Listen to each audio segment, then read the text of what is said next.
clearer. Who's that woman looking right back? When she's a beauty queen, bad.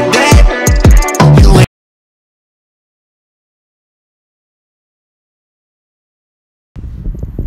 Honda Click stock pipe. Convert yung elbow sa stainless.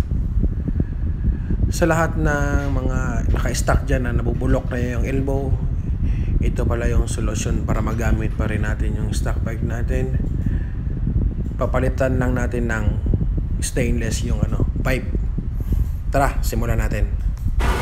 Una, pinutol muna yung elbow nya at ngayon nilumahan ng bagong stainless na elbow at iliha pa niya para pantay talaga yung pagkakatapos. Ngayon yung kurbada ng tawag nito yung sa ilalim panel at yung butas papuntang intake yung labasan pala. So sinukat din yung butas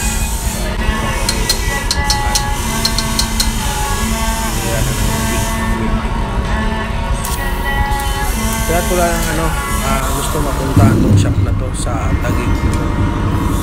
Pero puntan, lagay ko na lang yung link dito para sa bali mura lang yung pagawa nila.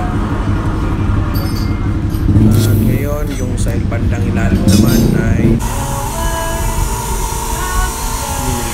ito pala yung shop nila. Ngayon ang tsura, meron silang mga ibang klaseng pipe diyan, pati sa sakyan,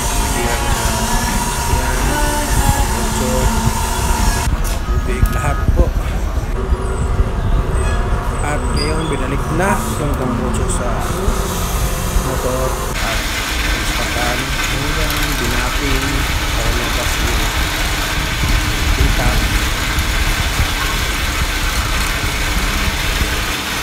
At sa mabilisang review pala nito is okay pala yung gawa ni Kumila Sir.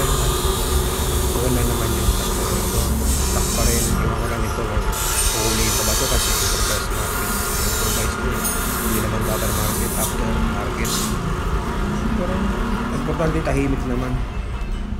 Ayos po, ayos. Final output.